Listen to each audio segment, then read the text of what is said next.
It's a BumbleKast Mini, sponsored by Inkthinks. Here we go. This one isn't power related, but I have been lamenting over this question for my entire life. Does Sonic have one eyeball or two? It's a mystery for the ages, isn't it? The answer is yes. Specifically roundabout by yes. Is it even a ball?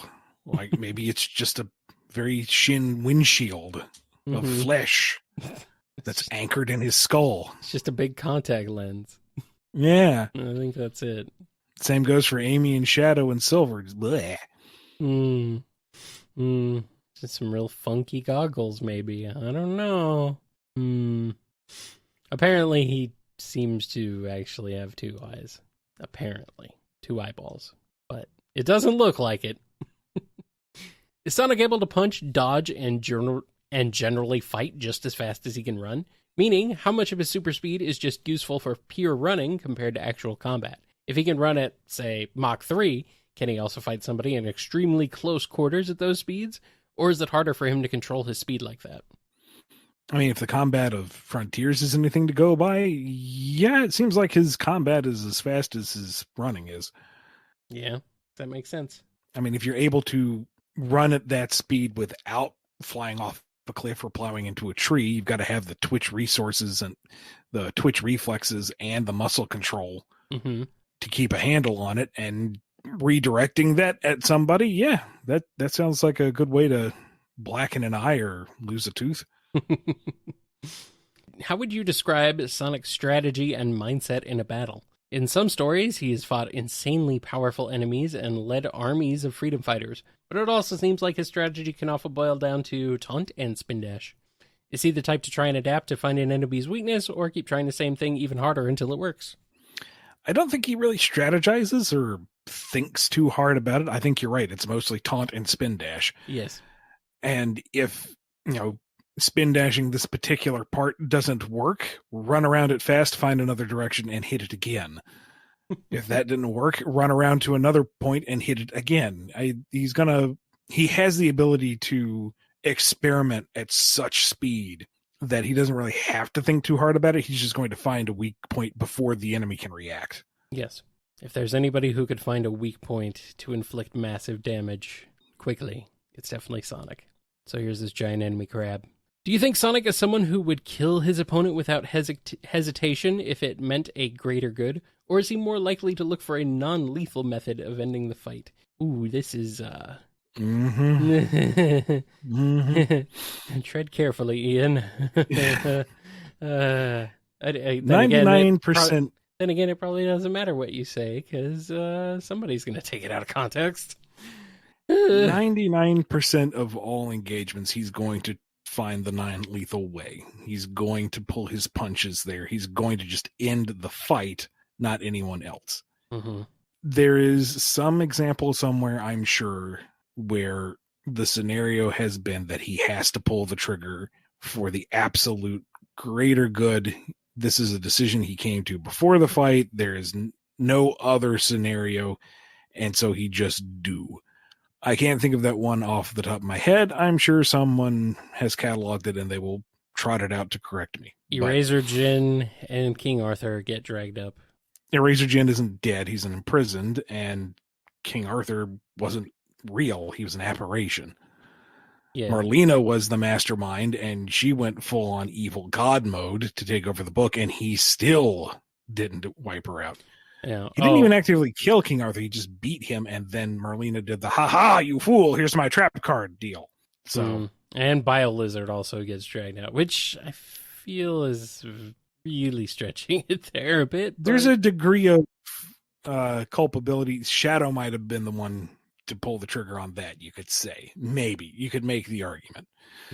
But, yeah, generally, Sonic is not going to go to that extreme. Yeah. I guess Sonic technically didn't know King Arthur wasn't real. That's where a lot of the argument also comes from. Yeah, but he also didn't, go, ha, I'm going to stab you through the heart and watch your life run down, Caliburn. Drink up my sword, buddy. Har har. It was, I run fast and swing the magic sword to beat up the dude who's throwing lasers and riding a horse. And then again, Marlena's like, ha, it was all a plan. That's my Marlena voice now. Yeah. Oh, no. Oh, no. If Sonic had access to his entire composited arsenal of tools from his 30 years of publication, wisps, power-ups, etc., do you think he would be savvy enough to use them effectively in a fight? I don't know if effective... He would forget about most of them and the fight would be over before he could even think about them. It depends on how you want to define effective, because he moves at such speed. If he's attacking the target and it's not responding, he has enough time to go back to that arsenal, pick one, try it. Oops, that didn't work. Go back, pick one, try it again before the enemy can really even respond. So he could go through all of it and eventually win by default. And he's got the speed to pull it off. Yeah, works for me. Can everyone who uses the 7 Chaos Emeralds draw on the same level of power, including when machines have used them as a power source? For example, if Eggman blows up stars with the final Egg Blaster, can Supersonic use that same power? How much does the wielder of the emeralds affect their power? That is a very good question. And I don't think I have a good answer. Because part of it boils down to, Sonic wouldn't unleash a big old laser beam like the Egg Blaster. That's just not his style. But, what the moves he pulls off as Supersonic and Frontiers, is arguably comparable, especially, spoiler warning, towards the end of the game. So how do you equate that? And then there's that issue of free will controlling it. A machine doesn't have the will. It only does what it's programmed to do. But how do you know it can do that? I mean, Eggman is a genius. I guess he just did the math. But since the super forms are so infrequent, how do any of these characters know? Do they just intuit what they can do? Is it the will of the emeralds speaking to them? I don't know. I am being reminded of Super Shadow needing the Eclipse Cannon. Would that factor in to this? To what? Blow up the Black Comet? I guess. I mean, that's a problem anyway, because the Eclipse Cannon should have been super defunct between Sonic slam dunking the fake emerald into it and the Bio Lizard fusing with it, but it's neither here nor there. What? Consistency? And my Sonic? It's less likely than you think. What do you feel the biggest misunderstanding people have about Sonic's character and personality is? That's honestly kind of hard to answer, since there are so many interpretations of Sonic, not just within the fandom, but within the different facets of the franchise over the past 30 years. Right. It's hard to say that something in particular is wrong, because number one, I'm not going to debunk headcanons. And two, you can probably point to some version of Sonic in some form of media and say, well, he was like it this in this. And it's like, yeah, well, yeah, there you go. Yeah. I think maybe the biggest universal one is that he doesn't care. That the snarkiness, that the flippantness, the reserved emotional responses are just because he doesn't care about anyone or anything. And I think that's just different interpretations of him playing it cool, not being super emotional, not verbally detailing all of his feelings. It's just, he does feel things, he does care. I think more overtly in more recent years than in other media, but still. It's again, different incarnations and different understandings of the characters over time render that in different ways. Yeah. Like Sonic the Comics Sonic is kind of notorious for being a jerk, but when Johnny dies, it completely messes him up. He did care. It's just he had a very harsh way of showing it sometimes. Right. Yeah, there's a lot of discourse about Sonic's character and just what is and is not in character for him. And honestly, there's been so many different incarnations that I think everyone's got their own idea of what Sonic's character kind of is. So to say one is outright out of character is, well, I think it's kind of limiting yourself, really, you know? What is the use / purpose of rings in canon? I know in the games they can act as a one more hit buffer, but I've always been unclear on if that's a literal property that carries over to the world of Sonic outside of gameplay. Presently, it has no canon usage. It is just a gameplay element. In the Archie universe, was the Super Genesis Wave an active brute force and attack power coming from Supersonic? I have kind of read it more like taking the universe and altering a few lines of code to adjust things as they needed to be, rather than a physical destruction / rebuilding of everything. But I know fans are divided on that topic. How do you interpret what happened and how it relates to the power of Sonic? Well, if you're meaning the moment where he's trying to restore the universe to where it was pre-boot, he was trying to kind of just roll back the VHS tape, if you'll humor the old man and his old tech analogies. And what happened is Eggman interrupted him, and so things didn't go back to the way they were. Sonic was gently turning back the clock, and then Eggman smashed him into said clock, and so we wound up with a functioning but different clock. I feel like the one point that a lot of people overlook is not what Supersonic was doing, but the fact that Eggman interrupted him. Mm-hmm. Yeah, it's like when Knothole became 2 hours in the future for no reason. It didn't matter. No, it's obviously, it's not that. Not quite that. Sonic has a few statements in his games boasting about his incredible speeds. One that comes to mind is him calling light speed small time and as no challenge to reach. More commonly, he does things like call himself the fastest thing alive. When Sonic says things like this, do you think it should be taken as an accurate assessment of his abilities, or just as Sonic bragging and talking up how cool he is? Yeah, it's swagger. It's definitely that. It's also like when Shadow calls himself the ultimate life form, or says things like, I'm the coolest, which he has actually said. Mid-battle, no less. Yes.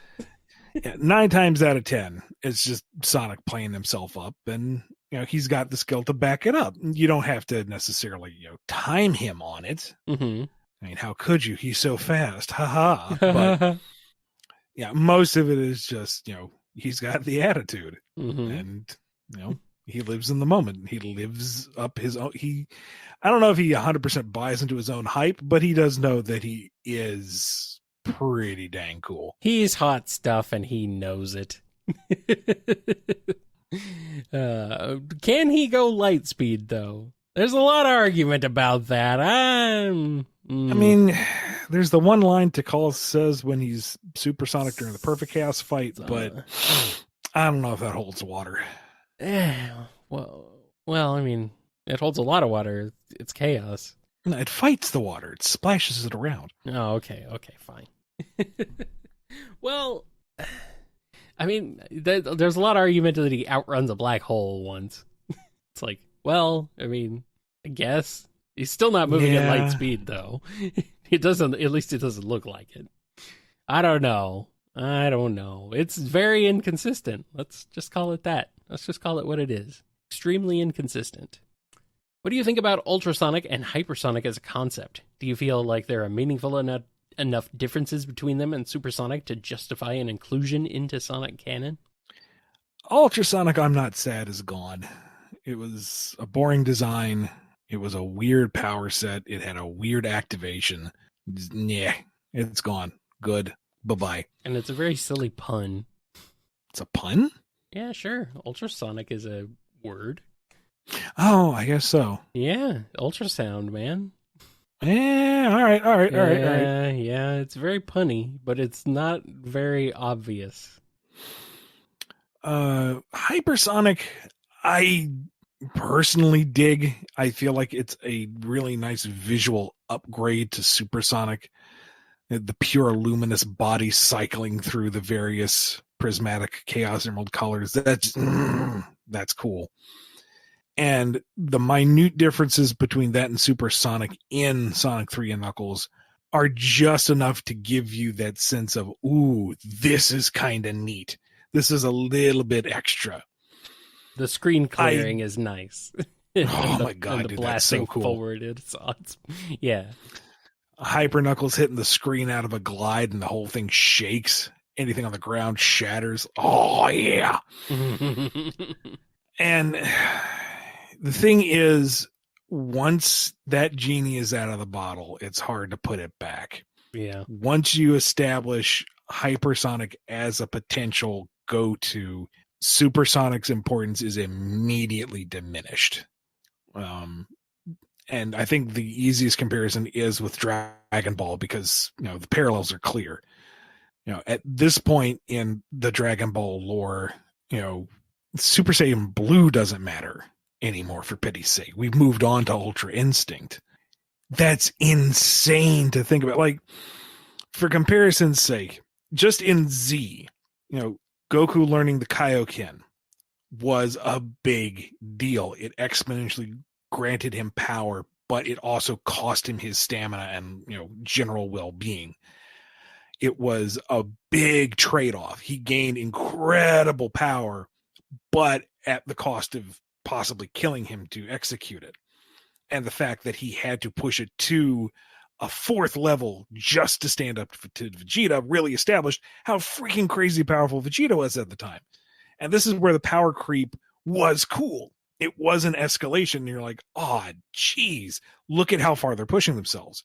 And I feel like it reached its pinnacle with the Frieza saga, where, he's trained to the point where he can dish out Kaioken times 100. He has achieved this point that was far eclipses where he was, and that's still not enough to go toe-to-toe to Frieza.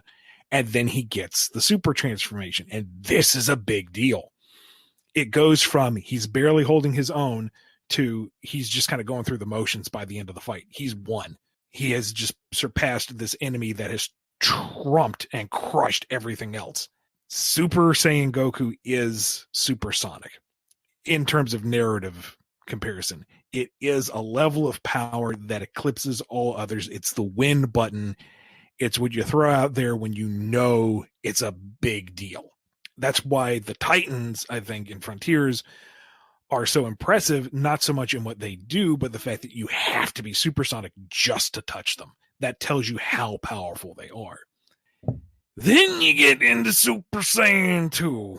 And it's like, okay, well, now we've gone from planet-busting, ludicrous over-the-top power to something even more. How do you quantify that?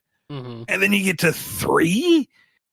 Now it's kind of meaningless because we're talking about beyond planet busting, and Super Saiyan is nothing anymore. What used to be this major linchpin moment and bar has become meaningless because 3 is now way up. Sure, it burns through its energy super fast, but that's hardly the trade-off.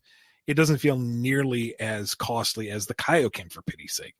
And then we go on to Super Saiyan God, which, had its limitations until it didn't. And then Super Saiyan Blue, which is just a bigger form of that. And then we've got Ultra Instinct and Ultra Ego.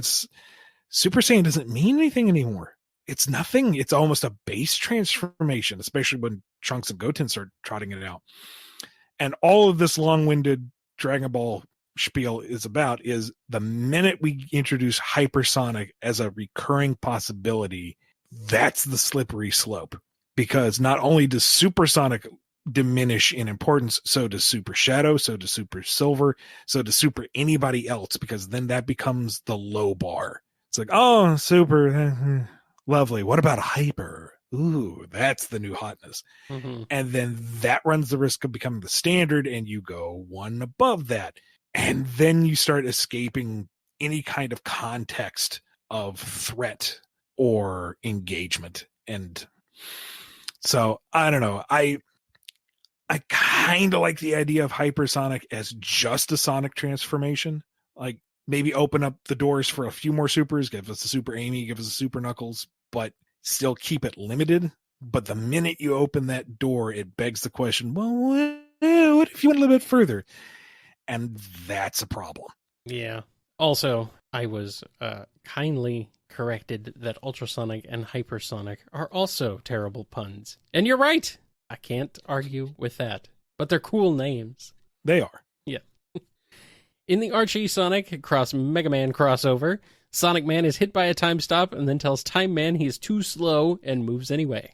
But a few pages later, Sonic in his regular form seems to be hit and affected by a time stop. What is going on here? Was Sonic Man moving through time, stopped time through sheer speed and was just that much faster than base Sonic? Or was it some unique interaction with his Sonic Man form? Sonic Man and the Ega Man were both completely ludicrously overclocked in terms of power and very squarely rests in the rule of cool. Like, I do not defend this on any degree of physics, not even science fantasy. Sonic Man outspeeding time stop, the literal stoppage of molecular movement, is 100% rule of cool. And if you dig it, awesome. If you don't, I completely understand. All right. And the last question from Ink Thinks. As a creator, what are your honest thoughts on power scaling fictional characters? Do you feel like it misses the point of their stories? How much thought do you put into power levels when you write fights? Wow, you just almost answered this one already. To a degree. Yes, to a point. In general, I feel like it's a good idea to have some idea of your parameters, some concept of your limitations so that you have consistency within your own narrative. And it can be fun to take your two game systems and compare them to each other, to take your two toys and knock them against each other and pretend which one would win. I'm as guilty as that as anybody else. It's fun. When Death Battle had Trunks versus Silver, and I weighed in on that, whoo, that got some opinions. But it's largely subjective. And the minute you really start to scrutinize and put hard numbers on it, it stops being fun. Yeah. So I think in terms of whatever narrative you're crafting, specifically for your story and your world and your characters, I think having that structure is good. It helps inform what you're crafting. It helps you make decisions when pacing out confrontations. It makes it so that if you want to subvert expectations, you know how to set it up in a truly exciting and surprising way. Or if you really want to get to this one conflict between two characters, you know that you need to establish certain things within the reader's mind so that when the two come into conflict, your readers go, ooh, I see where this is going. This is going to be neat. Let them fight. And then comparing them outside of the narratives is a fun thing, but it's not worth getting worked up over. There's just something about like power scaling discourse, but especially between different fictions. It's just kind of boring to me. Like it's just, I think maybe because it's kind of exhausting and some people take it way too seriously, and it's just like, just stop. I know. It's just I'm the stop having fun guy this time, but it's like it's perfectly fine for everybody to play Calvin Ball. You just have to understand that there are no rules. Yeah. It's just, it's so subjective is kind of the thing where I'm just like, you know, it depends on who's writing that day. Yeah. Yeah. Also, when you're constructing your power levels, for lack of a better term, you have to decide for yourself just how stringent you want to be on it. Like, if you want some hard numbers and some real weight behind each thing, you have to make sure that you're consistent and that you're ready and willing to put the thought and the math into this kind of construction. Mm-hmm. This is, again, Dragon Ball. They introduced the idea of power levels in early Z. They didn't have power levels in default Dragon Ball. Z is where they introduced it because they were getting to such levels of such feats that they needed to be quantified to some degree. You know, they were moving beyond just, you know, kind of magical techniques and a little bit of razzle-dazzle key manipulation. They were moving into like the big beam struggles and like some crazy powers. So that the, over 9,000 joke, har, it still was establishing a number. It gave you context of just how strong these characters could be. And when Frieza trots out and says, oh, the last time I had this form, I clocked in like 1 million. You're like, oh, okay, so it doesn't matter anymore because he's just stupid strong. Yeah. And then it goes beyond that. You get Cell, who's even stronger than that. You get Super Saiyan 3, stronger than that. I forget how many zeros were attached to Golden Frieza. It was ridiculous. And at that point, it kind of looped back around to being funny. But at that point, the numbers become meaningless. And the hard system that you started to create falls apart. So within your narrative, you need to decide just how stringent you want to be and if you really want to stick with it for the entire term of your project. It's okay to be a little fudgy with it.